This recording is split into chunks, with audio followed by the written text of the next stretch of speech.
Today on CityCast Philly, it's the Friday News Roundup. We're talking about how Danelo Cavalcante was captured.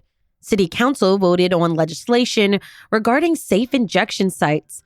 COVID rates are up in the city. And who's leading the search for Temple University's new president? It's Friday, September 15th. I'm Trenae Nuri, and here's what Philly's talking about.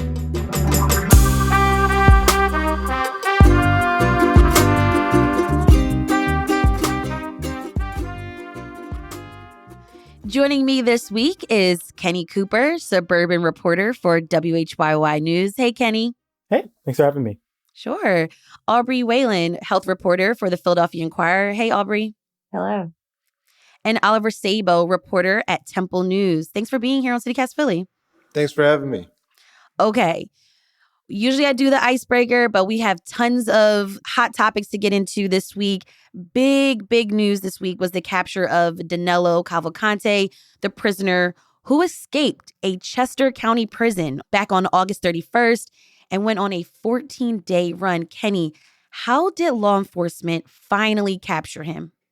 So he bounced around quite a lot throughout Chester County and ended up in the northern part of Chester County. And I want to say late Tuesday night, going into early Wednesday morning, that's when it all really came to a head. A burglar alarm went off in northern Chester County in South Coventry Township, and police converged on the area. They didn't find anything.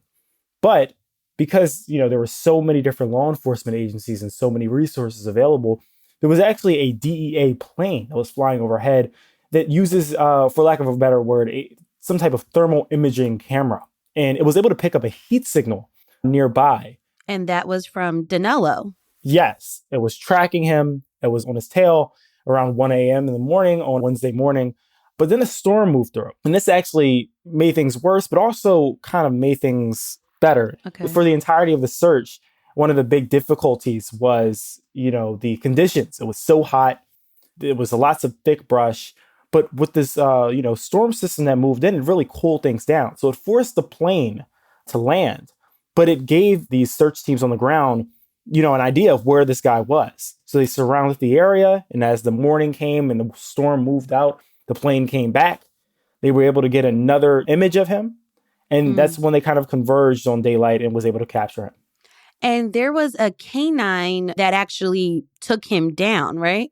Yes. So as Danelo Cavalcante was hiding under a pile of logs or between a pile of logs, he tried to crawl away at the last minute once he realized that he was surrounded. And as he was kind of inching his way through the brush, that's when the police dog was able to jump at him and lunge at him. Do we know any word about new charges that he could face after this 14-day run that he was on? So those discussions about charges are still being had with the district attorney's office, also in consult with the Pennsylvania State Troopers. So they haven't really made these decisions yet. It's presumed that he's going to get charged for his escape. Mm-hmm. It's just a matter of what the specific charges are. I believe it is a felony charge. So it's not, just a slap on the wrist, but he was already serving a life sentence. What is troubling to me, I don't know how y'all feel about this, but like you said earlier this week when we spoke with you, Kenny, this wasn't the first time someone escaped from a Chester County prison. And then earlier this year, we saw two men escape from a Philadelphia prison. It's upsetting to know that people can get out of prison and that all of these stories are happening so fast. Like, how do y'all feel about that? Well, that was kind of the first thing that the Chester County commissioners, the three commissioners, addressed shortly after Cavalcante's arrest. And it was, hey, we understand there's some concern, some fear. But look, the Chester County prison officials are making, these immediate changes to fix security in the prison. They were already bringing in security contractors to kind of make the prison exercise yards inescapable. And they're still, trying to review what other changes they need to be made to the prison.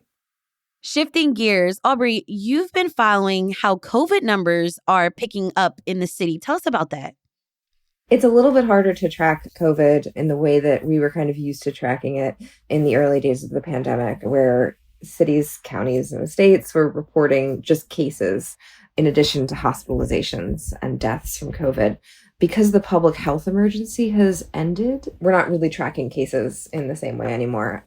The city is continuing to track just hospitalizations and deaths. So Philly has seen a slight uptick in hospitalizations in the last month. In August, the city reported that a total of 60 people were hospitalized with COVID in Philadelphia. So that was as of August 31st. And that was the first time since the spring that more than 50 people were hospitalized with the virus. That's according to my colleague Sarah Gantz, who reported this while I was on vacation. The thing to keep in mind is that cases are still way below where they were during some of the other pandemic surges, like during Omicron and Delta. But still, it's really a reminder that COVID is still a part of our lives. It's going to be a part of our lives. And also, we're heading into flu season. For sure. Kids are back in school. I'm like, are y'all washing your hands? Bring the sanitizer. What are health officials urging people do now, and like you just said, especially since we're about to head into the fall season? Right. So definitely stay at home if you feel sick. Stock up on your COVID tests. Another thing happened this week where the city put out a release saying that a lot of COVID tests that they had ordered turned out to be invalid. I saw that, yeah. Right. The manufacturer of these tests said that they did not make the tests that the city got, about 105,000 tests. Something like 4,000 of them have been given out by the city health department itself. They sent another, something around 40,000 to local organizations that they partner with to hand out COVID resources. So yes, if you have a FlowFlex COVID test, which is the brand that the fake tests are, check the lot number on them. The lot number COV2110012. Any FlowFlex rapid tests with that lot number are invalid. It means they weren't made by the manufacturer of those tests. Who knows if they work or not? So don't use them. If you have a fake test, you can go to the health department resource hubs. There's 5 of them across the city and get them replaced.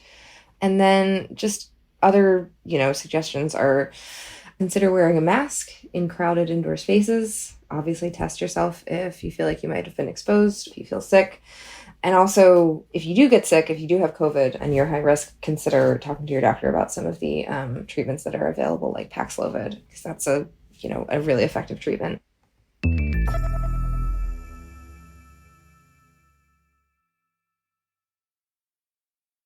Now, I want to shift and talk about City Council is coming back after their summer break. And, we're doing this taping on Thursday. So later today, City Council is scheduled to vote on a safe injection site legislation. You reported that this legislation appears to have enough votes to pass. So what could that mean for the future of these particular facilities in Philly? This has been a very long-running battle in City Council. It's since at least 2018 when Mayor Kenney announced that he would support the opening of a site, but not financially support it, just encourage the opening of a site that the city would not run itself. So supervised injection sites, supervised drug consumption sites, overdose prevention sites, which are all terms for the same thing, are places where people can use drugs under supervision, usually of a healthcare provider. People will monitor patients for signs of an overdose. They'll revive them if they exhibit symptoms of an overdose. A common misconception about them is that they provide drugs to people. They do not. People have to come in with their own drugs, but they do provide equipment to more safely use those drugs. So clean syringes, sterile equipment for preparing the drugs for injection. Some places, the New York City site has a room for people to smoke in, so it's not necessarily like an injection site. There's only 2 operating in the country right now. Both of them are in New York, but they do operate in dozens of other countries around the world and have for about 30 years. And so how do our council members feel about having these facilities possibly in our city? Ketzi Lozada is the council person for the area that a site would most likely open in. Kensington is sort of the epicenter of the city's drug trade. It's where some of the most visible injection of fentanyl and other drugs occurs. And she's concerned about the impact that a safe injection site would have on the neighborhood. A lot of the major concerns around these sites involve how it will affect the community living around it, whether it will attract more people who use drugs to the area, concerns about public safety around the site, that sort of thing. And I think, I've reported on this for a long time. And Kensington, the prevailing concern was like the sort of sense almost that like opening a site in Kensington would mean like that the city was giving up on the neighborhood, that they were just sort of consigning Kensington to a place where people use drugs always without trying to eradicate drug use or public drug use from the community. Supporters of supervised injection sites, say that the whole point is that supervised injection sites get people off the street so you don't have to see them using drugs outside. Mm-hmm. I mean, the thing with this bill is that it would ban safe injection sites in almost every part of the city, with the exception of a couple council districts. But someone who's trying to open a supervised consumption site could still go to the zoning board, but they would have to present their plans to community organizations first, and then the neighborhood would have to vote whether to support or reject the proposal. And then the zoning board can make a ruling on that. So if this passes, there still would be a path, but it would be a much more difficult and longer process. Another story I've been following this week is the search for Temple University's next president. We know that Joanne Epps is serving as acting president after former President Jason Wingard resigned back in March. And full disclosure, I graduated from Temple. I'm a proud Temple owl. Oliver, Temple's board of trustees is overseeing this process, but they've hired a firm to do some of the search, right?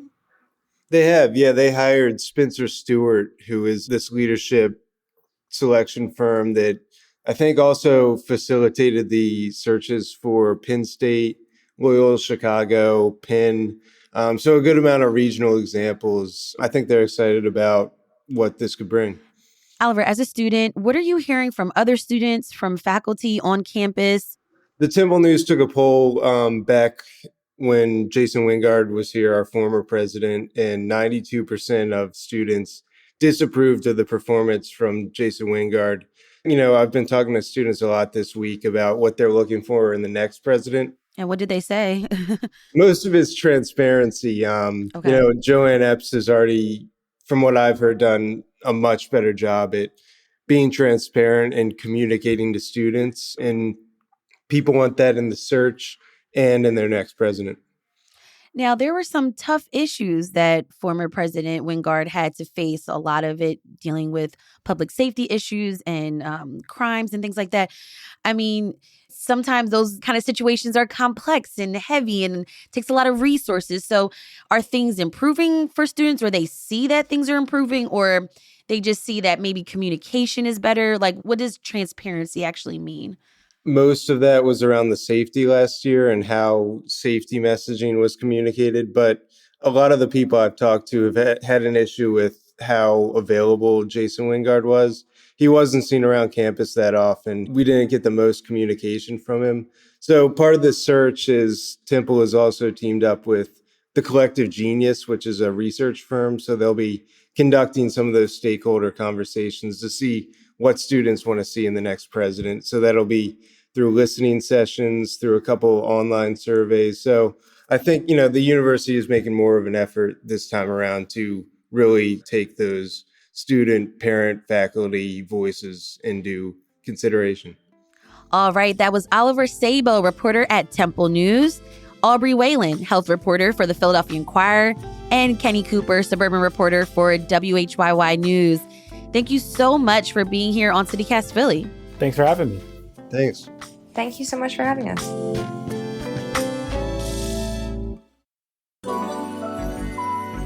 It's time for the tip of the week, where we share a life hack for living in Philly. If you're a large or a small business owner, sometimes you're wondering, where are the resources in the city? Well, I want you to check out the Department of Commerce. They have tons of helpful resources to help your business thrive in the city. They have business managers that do one-on-one sessions to help you find funding opportunities. Plus, there are business managers that speak several different languages. So check out all of the latest grants, programs, and resources by checking out their link tree. It's linktr.ee/PHL Commerce. If you have a tip of the week, we'd love to hear from you too. Call or text us at 215-259-8170.